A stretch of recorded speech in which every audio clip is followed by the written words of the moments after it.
Hello dear students, पिछली class में हम पढ़ चुके हैं पास्ट परफेक्ट के बारे में। इसके बारे में पास्ट परफेक्ट के बारे में इस वाली क्लास में हम देखेंगे पास्ट परफेक्ट कंटिन्यू। उसके बाद में अपना जो पास्ट के चार पार्ट है वो सारे क्या हो जाएंगे, फिनिश हो जाएंगे। उसके बाद हम फ्यूचर को देखेंगे। अपना टॉपिक चल रहा था टेंस। उसके अंदर अपना जो फोर्थ पार्ट है वो है past perfect continue.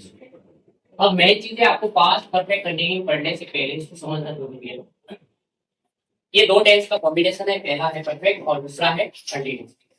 Past perfect continue के अंदर क्या चीजें होती है कि अपन आइडेंटिफाई करें। जैसे प्रेजेंट परफेक्ट कंटिन्यू अपन ने पढ़ा था, तो वर्तमान के अंदर उसके अंदर अपन ने क्या देखा था कि प्रेजेंट टाइम के अंदर ऐसी कोई घटना जो किसी टाइम के हिसाब से उसके अंदर एक फिक्स टाइम दे रखा हो या अनफिक्स टाइम दे रखा हो, उसके अकॉर्डिंग मतलब उसके अंदर टाइम होना जरूरी।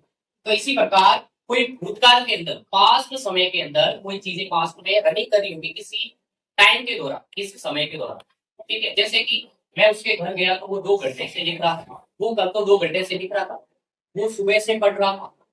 तो पास्ट में कोई कंटिन्यू काम कर रहा था ना समय के हिसाब से, तो उसके लिए अपन यूज करते हैं, उसके लिए अपन पास्ट परफेक्ट कंटिन्यू टेंस कौन सा करते हैं यूज। अब अपन बात करेंगे इसकी हेल्पिंग वर्ब की। इसकी हेल्पिंग वर्ब क्या रहेगी। मेन इंपॉर्टेंट चीज होती है हेल्पिंग वर्ब, तो आपको पता होगा। इसकी एक ही हेल्पिंग वर्ब होती है जिसको अपन बोलते हैं हेल्पिंग। क्या बोलते हैं, और जो इसकी हेल्पिंग वर्ब है इसका यूज सिंगुलर के साथ भी किया जाता है एंड प्लूरल के साथ में भी किया जाता है। मतलब सभी के साथ इसका यूज किया जाता है। क्यों किया जाता है सभी के साथ, क्योंकि एक ही हेल्पिंग वर्ब होती है। इसके फर्स्ट पर्सन हो गया या सेकेंड पर्सन हो गया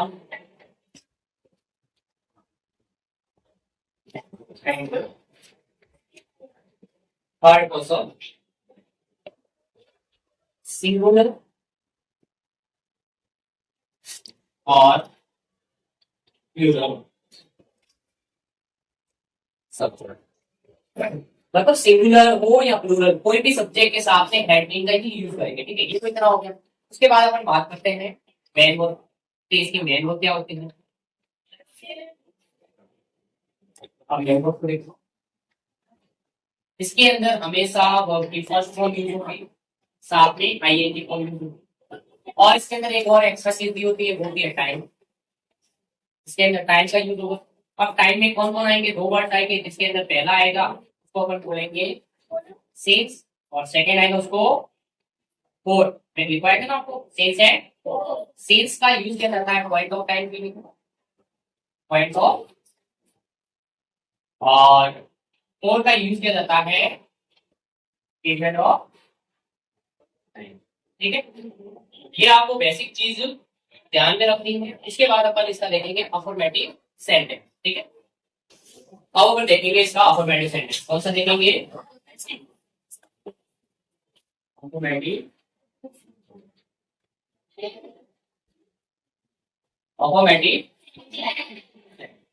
मेन चीज आपको अफर्मेटिव सेंटेंस में क्या चीज ध्यान रखनी है, इसका फॉर्मेट। क्या चीज होती है ध्यान रखना है कि मेन इसका फॉर्मेट या फॉर्मूला क्या होता है। इसका फॉर्मेट होता है subject plus and plus verb की फर्स्ट फॉर्म के साथ आईएनजी प्लस कोई ऑब्जेक्ट दे रखा हूं। उसके बाद इसके अंदर आएगा टाइम। क्या आएगा, टाइम में अपन सिंस एंड फॉर का इसके अंदर यूज करेंगे। क्या यूज करेंगे, सिंस एंड फॉर। फिर इसका फॉर्मेट रहता है। फॉर एग्जांपल जैसे कि I have been reading a book for 2 hour. I am reading a book for 2 hour. मैं 2 घंटे से पढ़ रहा था। पास्ट के अंदर कोई काम मैं कंटिन्यू कर रहा था किसी टाइम के कंसेप्ट के हिसाब से, देन अपन यूज कर रहे हैं पास्ट कंटिन्यू। कौन सा करें, पास्ट परफेक्ट। यहाँ पे हैड भी नहीं है, वो इसकी क्या है, हेल्पिंग वर्ब। और रीडिंग है वो आईएनजी फॉर्म के साथ में वर्ब है। और यहाँ पे देखो एक फॉर का यूज हुआ है, ये तो टाइम को कंसेप्ट आता है पूरा। और यहाँ पे टाइम है, टाइम कौन सा दे रखा है, 2 घंटे, 2 घंटे से पढ़ रहा। 2 घंटे कौन से 2 घंटे? मॉर्निंग के, इवनिंग के, कोई फिक्स नहीं दे रखा है ना, इसके फॉर का यूज किया है। अगर आपको बोला गया कि सुबह के 2 घंटे से पढ़ रहा था मैं, तो वहां पे क्या यूज करोगे? सिंस। अगर मॉर्निंग बोला गया इतना मॉर्निंग, तो सिंस यूज करोगे। क्या करोगे? क्योंकि वहां पे फिक्स टाइम है, और जहाँ पे 2 घंटे से मैं पढ़ रहा था, 2 घंटे में आ रहा हूँ, तो वहां कोई फिक्स समय नहीं है। 2 घंटे कौन से 2 घंटे? सुबह के, शाम के, दिन के, रात के। तो जहाँ पे आपको फिक्स ना लगे वहां आपको यूज करना है, यूज करना है। अब अपन इसका नेगेटिव सेंटेंस देखते हैं। कौन सा? नेगेटिव। अब अपन देखेंगे इसका नेगेटिव सेंटेंस। कौन सा सेंटेंस देखेंगे? नेगेटिव और इंट्रोगेटिव। इंट्रोगेटिव में यही आपको समझा दूंगा, मेन चीज आपको नेगेटिव सेंटेंस। नेगेटिव सेंटेंस में आपको क्या ध्यान रखना है? फॉर्मेट में देखो कि नॉट का कहाँ यूज किया जाता है। कभी कभार क्या इसमें मिस्टेक हो जाती है, जल्दबाजी में आप फॉर्मेट को सही से पढ़ नहीं पाते हो, तो नॉट को कहाँ यूज करते हो अलग जगह। बाकी रियल में देखो, सब्जेक्ट के बाद में इसकी हेल्पिंग हो जाती है हेड, और क्या है कि इसकी हेल्पिंग क्या होती है? बीन मैंने लिखा है, तो बीन आपको साथ में नहीं लिखना है, पहले आपको लिखना है नॉट, और नॉट के बाद में बीन को।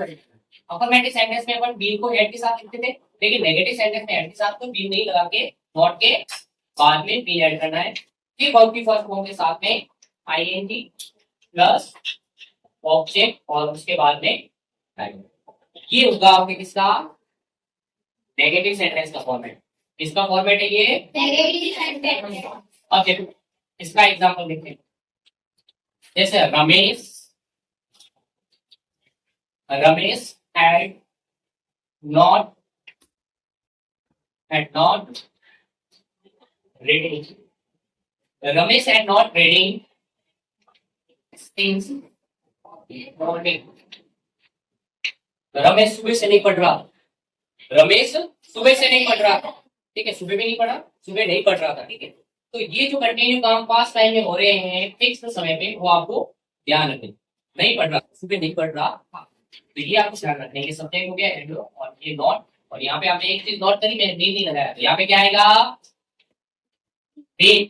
ये चीजें नोट करनी है, ठीक है। तो यहाँ से क्या? Ramesh had not been reading since morning. अब इसका नेगेटिव पढ़ोगे तो नेगेटिव इंटरोगेटिव में क्या हो जाएगा? हेड है वो सब्जेक्ट के आगे आ जाएगा। इंटरोगेटिव में क्या बन जाएगा?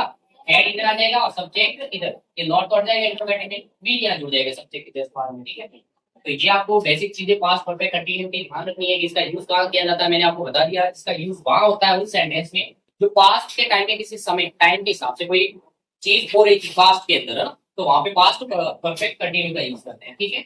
अब अपन नेक्स्ट वाली क्लास में फ्यूचर के बारे में देखेंगे। वैसे मैंने आपको बता दिया कि फ्यूचर को टेंस के अंदर नहीं गिना जाता।